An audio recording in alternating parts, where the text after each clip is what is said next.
Hi friends, welcome back to our channel cook ട്രാവലേറ്റ്. ഇന്ന് നമ്മൾ ഒരു കണ്ണിമാങ്ങ അച്ചാറിൻ്റെ വീഡിയോ ആണ് ചെയ്യുന്നത്. അപ്പോൾ നമുക്ക് അതിന് വേണ്ടിയിട്ട് നമ്മൾ ഉരുളിയിലേക്ക് എണ്ണ ഒഴിച്ച് ചൂടാക്കി എടുത്തിട്ടുണ്ട്.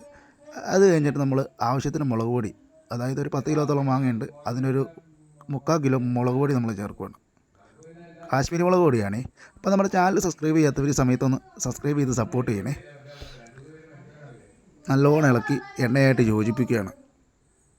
അപ്പോൾ അതിന് ശേഷം നമ്മൾ ഉലുവ വറുത്ത് പൊടിച്ച് വെച്ചിട്ടുണ്ട്. ഒരു 100 ഗ്രാമോളം ഉലുവ വറുത്ത് പൊടിച്ച് വെച്ചാൽ അത് ചേർക്കുകയാണ് ഈ സമയത്ത്. ഇപ്പോൾ അത് ചേർത്ത് നമുക്ക് അതും കൂടി ഈ അരപ്പുമായിട്ടൊന്ന് യോജിപ്പിച്ചെടുക്കുക.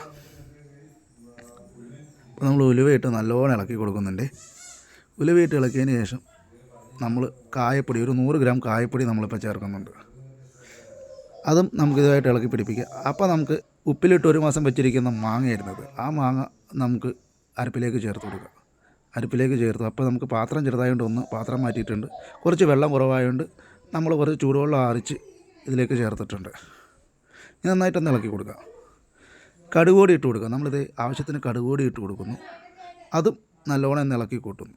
അപ്പോൾ ഇത് 1 മാസം വെച്ചതിന് ശേഷം നമ്മൾ ഇത് പുറത്തെടുക്കും.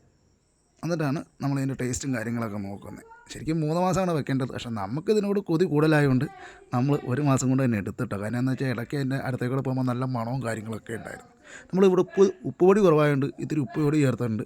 അപ്പോൾ അത് 1 മാസത്തിന് ശേഷം ഇതാണ് ഇതിൻ്റെ ഒരു അവസ്ഥ. നമ്മളൊരു വാഴയില വാട്ടിയതിൻ്റെ മുകളിലിട്ടുണ്ടായിരുന്നു. അതൊക്കെ നല്ല ട്രാൻസ്പെറൻ്റായി ആ എണ്ണയിൽ തെളിഞ്ഞ് കിടപ്പുണ്ട്. ഇപ്പം നിങ്ങൾ വിചാരിക്കുന്നുണ്ട് എന്തിനാണ് ഇത്ര എണ്ണ എന്ന്. ഈ എണ്ണ നമ്മൾ കുപ്പികളിലേക്ക് പകർത്തുമ്പോൾ ആ കുപ്പികളിലിരിക്കുന്ന അച്ചാറിന് പൂപ്പലോ മറ്റു കാര്യങ്ങളൊന്നും വരാതിരിക്കാൻ വേണ്ടിയിട്ട് അതിൻ്റെ മുകളിൽ ഒഴിക്കാൻ വേണ്ടിയിട്ടാണ്. അപ്പോൾ നമ്മൾ കുപ്പികളിലേക്ക് പകർത്തുന്നതിന് മുമ്പ് ഈ എണ്ണ സെപ്പറേറ്റ് ആയിട്ട് എടുത്ത് മാറ്റും.